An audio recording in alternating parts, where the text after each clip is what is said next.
faites des ouvertures. D'accord. Maintenant, ce que je suis en train de dire, je dis que Marouane nous apprend ici que c'est le ministre Mori Kondé lui-même qui s'est opposé à une rencontre entre le médiateur et les organisations professionnelles de médias. Je voudrais quand même dire que... C'est Mori qui a établi le calendrier. Je voudrais quand même Il est responsable. je voudrais quand même dire que, si Marouane me permet, je voudrais quand même dire que les organisations professionnelles de médias n'ont pas quémandé, n'ont pas introduit une demande d'audience, ni auprès du ministre Mori Kondé, ni auprès du médiateur. C'est un communiqué qui a été fait, co-signé par le ministre Mori Kondé et le ministre des Affaires étrangères, qui appelle les parties prenantes. Donc, sur cette liste-là, il y avait les organisations professionnelles de médias en dernière position. Et ces organisations professionnelles de médias ont dit, puisque pour chacune de ces parties prenantes, il y a une heure qui est indiquée, mais pour les médias, il n'y a pas d'heure et on ne va pas aller faire... à l'hôtel comme si on était venu commander une rencontre, parce que vous savez, la veille du samedi, il y a des organisations qui sont allées et qui n'ont pas été rencontrées. Et donc, voilà comment c'est passé. Et ce serait surprenant que le ministre Mori Kondé refuse que le médiateur rencontre les organisations professionnelles de médias, parce que dans un décret qui est signé par le président de la transition, proposé donc par le ministre Mori Kondé, un décret instituant le cadre de consultation, les organisations professionnelles de médias sont bel et bien prévues et 2 sièges leur ont été accordés. Ça, c'est la parenthèse. Maintenant, par rapport au... Donc, je dis une fois encore, je serais surpris que ce soit vraiment le ministre Mori Kondé qui refuse qui se met à dos les organisations professionnelles de médias. Maintenant, par rapport au médiateur lui-même, sa mission, quelle plus-value?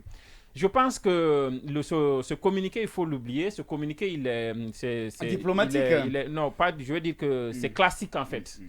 Ça sanctionne sa rencontre. Même le FMI, souvent quand le FMI vient fait ses rencontres. Mais c'est quand même un rapport succinct. Je n'ai pas un rapport, mon cher ami. C'est un petit rapport succinct. Je dis une fois encore, le rapport sera transmis à qui de droit. Qui a donné ce sont les chefs d'État de la CEDEAO qui ont donné une feuille de route au médiateur. C'est à ce chef d'État-là qu'il transmettra son rapport. Le communiqué que nous avons vu, qui est interprété, comme Marouane a dit, par certains comme une sorte d'échec de la classe politique à laquelle on a dit revenez au cadre de concertation qui est mis en place. Ce communiqué n'est que diplomatique. Si vous voyez, il ne relève là-bas aucun problème. Par exemple, on sait qu'on lui a empêché de dérouler normalement son programme. On sait qu'il a fallu qu'il se démerde pour pouvoir trouver une ouverture et rencontrer les principaux partis politiques. Donc moi, je dis que ce communiqué, c'est une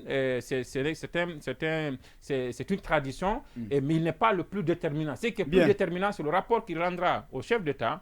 Et c'est sur la base de ce rapport et d'autres facteurs que ces chefs d'État, lors de la prochaine réunion sur le cas Guinée, prendront donc des mesures. Ce sont ces mesures-là qui sont les plus importantes. Mais d'ici qu'on ne sache le contenu de ce rapport ou bien alors la réaction des chefs d'État, il y a quand même un bénéfice à tirer de cette rencontre, parce que si vous avez constaté avant que cette dissolution des conseils communaux n'intervienne, si vous avez constaté, il y avait une sorte de décrispation un peu. Bon, peut-être qu'il ne faut pas l'appeler décrispation, mais les trêve. Non, pas de trêve, je veux dire, mais ça a permis quand même aux gens de dégager un peu. Vous avez vu cette histoire de 5 minutes concernant Faya Milimono, c'est une petite affaire quand même qui est venue comme un peu... Et ça permet quand même ça permet de détendre quand même l'atmosphère. Voilà, c'est le mot que je cherchais. Merci. Non, ce voyage sur l'Afrique du Sud a été politique. Très bien. Donc je dis, ça a permis de détendre un peu l'atmosphère politique. Vous avez vu, il y a les rencontres, les 2 manifestations du FNDC, même si on ne dit pas que c'est directement lié à ça, qui sont reportées.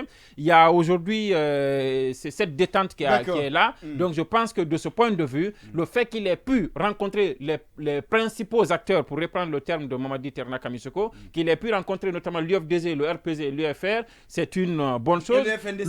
Le fait qu'il ait pu, que cela ait pu vraiment détendre un peu l'atmosphère politique, c'est bon. Maintenant, il faut profiter de cette détente exactement au niveau du CNRD, profiter de cette détente et chaque fois que le CNRD est amené à prendre des actions avant la réaction des chefs d'État de la CEDEAO, chaque fois que le CNRD doit prendre une action, faire en sorte qu'il préserve cette détente-là et pour programmer un retour, je veux dire, progressif donc à une compréhension qui pourrait intervenir quand la CEDEAO dira par exemple voici les directives que nous vous proposons, voilà comment vous devez vous comporter. Je pense qu'il faut profiter de ça, saluer cette visite et puis profiter de cette détente et aller dans des actions qui peuvent rassembler en fait. Oui, Yacine d'abord. Je pense non. Attends, non. Yacine va après. Il ne faut pas. Non, je pense que c'est important.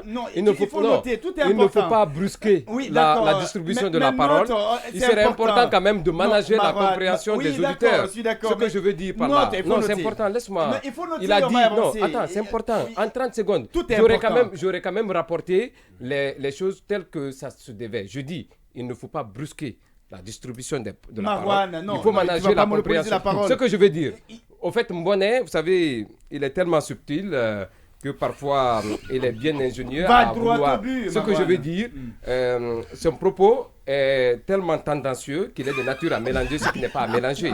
Ce que je dis et ce que j'assume, je dis, encore une fois de plus, c'est Mori Kondé, le ministre de l'administration du territoire, je le dis, et le président Mamadi Doumbouya, qui aurait refusé qu'on reçoive.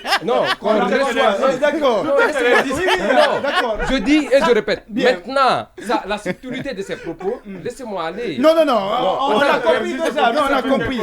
On va revenir sur ça. On a compris. Mais pas de conditionnel. Je dis, j'assume. Connaissant ma proximité avec Mori, je dis. D'accord, mais on t'a compris. C'est qu'on m'a rapporté. Il est celui. Ça, on a compris. Mais la façon de le dire, c'est comme si moi je m'assume. Je dis que c'est Mori et Mamadi. Mais il n'y a pas de façon dans ça. Ok, de toute façon. Mais la façon. On a compris, on avance. Merci. Alors, que ça soit quand même. Est-ce que Yacine parlait.